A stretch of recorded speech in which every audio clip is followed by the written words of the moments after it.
Hello guys, this is Neoblade and with me is Mamba, the next ZvZ versus KarNa. Hello Mamba at first. Hello Neoblade. So yeah, this is ZvZ on Old Arena, and I think we're still at step 2 where we stay gasless. Yes, gasless with micro. And if you guys have not seen the first videos, please check out them. It's very important. You learn cameras, hotkeys and control groups and use all three of them. Mamba does this all the time and he jumps between his bases using cameras in the beginning of the game. You do not have to make it as fast as he does. And the next step is to use micro with links and queens. We use transfuse, we use tank with the queens against other links, and move around with the other links, or attack another base, make a run by. And this is the first thing I've learned from you doing these videos. You can actually set the overlord so he cannot see it, and you can watch how many drones he has at the natural, so you know, is he investing money into drones or is he investing monies into army. Yeah, this is this is something high-level players always do, but I wouldn't really suggest it to other players because it's very like multitasking intense, because you check the overload all the time. Okay. And like you can do it either on the natural, like check the drone count. This is easier, but this doesn't work on all the maps. This works actually on almost none of the maps. Correct. But most of the time you can check the ramp. You just poke in and see, are the drones rallying down, and you do that all the time. You would start with this at diamond level? Yeah, I would say around diamond level you can start with it. Okay, because if you check it too much and the multitasking distracts you, you miss a larva or you miss an inject, and spending your larva and injecting is much more important than checking his natural, right? Yeah, exactly. So we see a lot of links. And we were actually kind of ballsy and went 3H before pool. Yes, we tried to explain the people that they can play Triple H before pool if they like, which is in ZvZ a little bit dangerous, we can see here, but your defense was quite good, even perfect I would say. I would have lost all my queens there. I slow down now. You focus the banelings again, right? I think my micro was in quite good situation. Why do you think it was quite good or not that good? No, it wasn't good at all. Like splitting the drones and focus firing the banelings at the same time is really hard, and you should always prioritize splitting the drones. Okay. Okay, I slow down again. The next...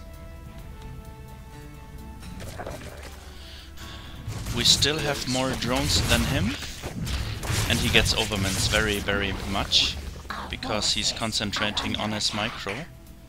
He builds a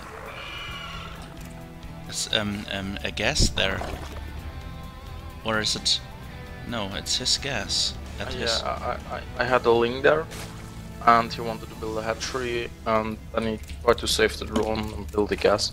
Okay, he wanted to save it, but he messed up. Yeah, it's a lot.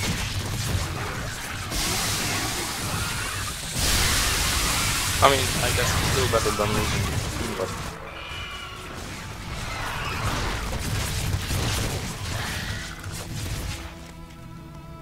I think he's not micron that good either, I think.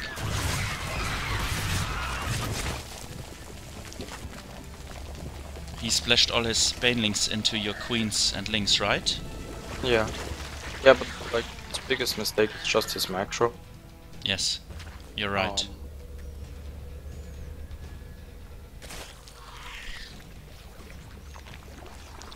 Okay, we've seen everything here. He attacks again, but we have more drones, we have more lings, even though we cannot use speed. But we have a spine crawler, we have queens. This is the first time you always built a queen in a hatch, injected it, and then used it for your army, right? Exactly. Like I don't have any inject queens in this game, because he is committing so hard to this all-in, and I always want to have my queens at the front.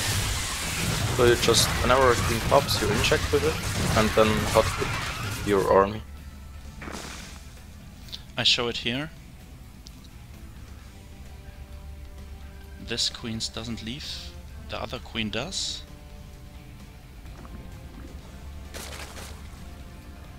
Yeah, and all hatches are injected, so you do inject, but because you want to defend with lings and queens, you always use your queens in a army control group. I've shown it here, okay. He's droning, yeah, he has too much minerals. He should use a macro hatch, which he does not. We do not have a macro hatch either, because our injects are better. And we want to build queens, right? Yeah, we don't have a macro hatch. Like if you go just the ling only, you definitely need a macro hatch with like 1 or even 2. But if you build non-stop queens, you don't really need them. Like we build a 4th now. Yeah. We wait for his attack. He does not attack. I will go into your vision again. I think we defended this pressure, and now we are gonna go on the offensive. Yeah, I've seen the links here. I will stay with this links. He's ahead in drones. He did drone up now, but I think he did not scout our attack. So this will do damage. We have links incoming run by in his natural, and our queens are coming. This is micro, which you should use in step 2. He's running after our so now we can, yeah, and he knows he's dead. I just distracted with those links a little bit, so I can get my queens out of this small entrance. Like normally, when you play on a higher level, it's almost impossible to move an army between the small area, through the small area, and you have to go through the rocks. What another Zerg player would deny the passage through there because he would put roaches there or his whole army, so you have to move through this narrow passage, and he can build a big concave against you, right? Or what Yeah, would I mean there's no way you can ever walk through there if there's a concave of roaches on the other side. Like it's even hard to engage up like a main ramp, and that's like half as big. Okay, I understand.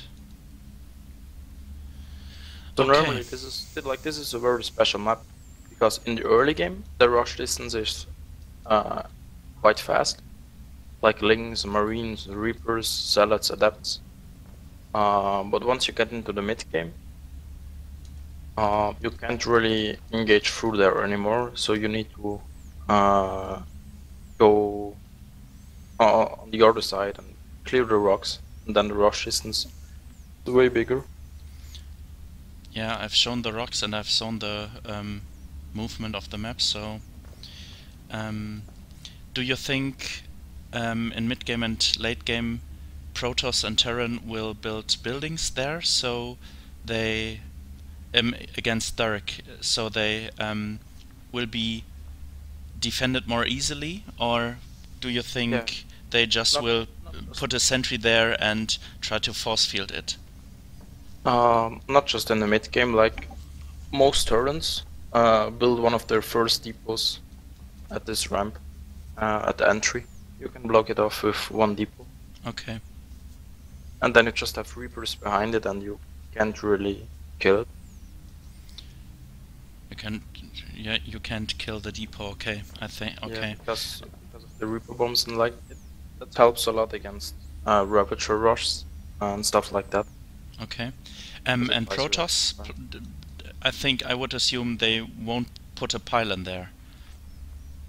They haven't done it so far, but I mean, why not? The first pylon, or in the mid game or late game?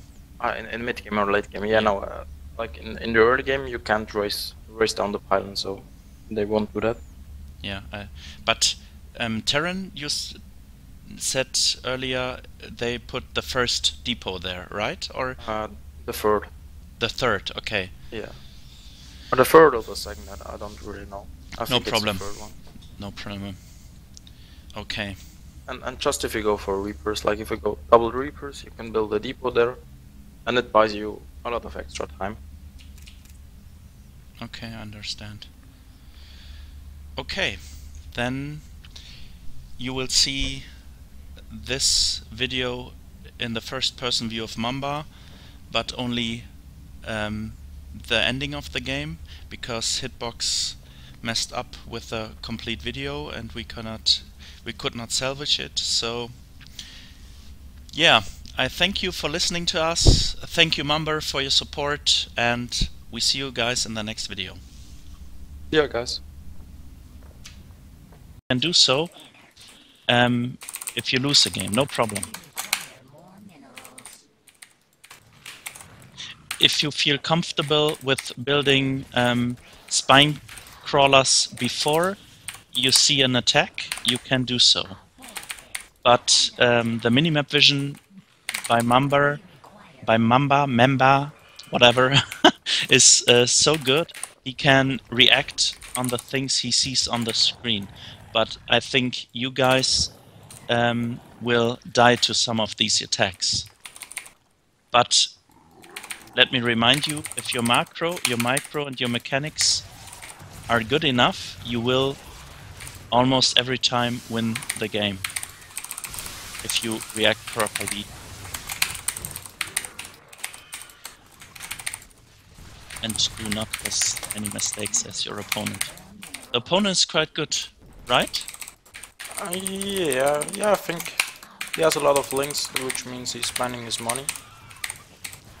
And he has saturated his natural quite more well. More or less, not fully saturated.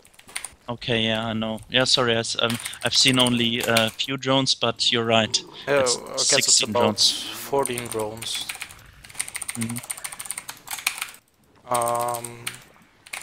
On the other hand, we are fully saturated.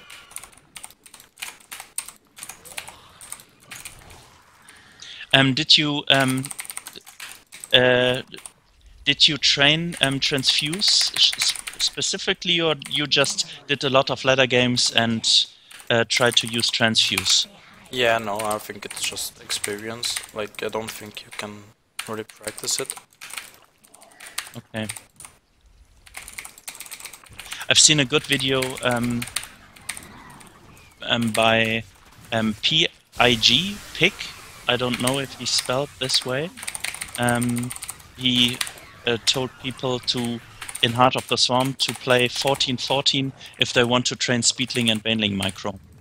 Yeah, that's something I did as well. Like just only Ling Bane all in for some time, just to practice the micro. And what I find very intriguing was that you made a video with Riser a year ago or 2 years ago, and you showed Riser to defend almost any cheese and any all-in with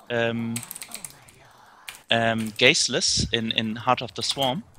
And when you played a test match against him, you played 2 cheese games, and he died to both of them. So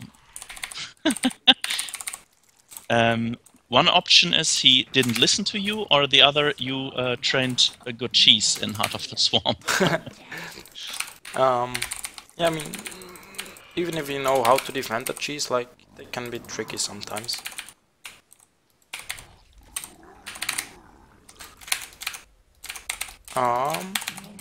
So our plan is just to build a lot of queens. And counterattack with some links. Do you think we should send an overlord to this hidden base? Does he have a hidden base? No, I'm sorry, the island base. I'm sorry. No. No, you... like, as Sir, you can't really take island bases, it's almost impossible.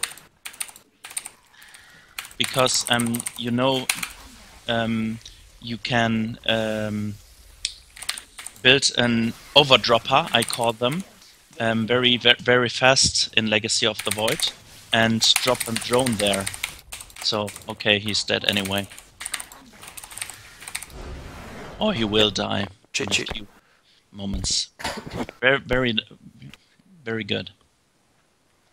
Okay, we see you guys next time. See you next time. Oh, we got promoted to silver. Nice. This was fast. Yeah, how many games? 11 games. Nice. Well, 5 placement matches, 5 wins. Yeah. Nice, very nice. Congratulations. You see, guys, if you stick to the staircase, keep your money low. Okay.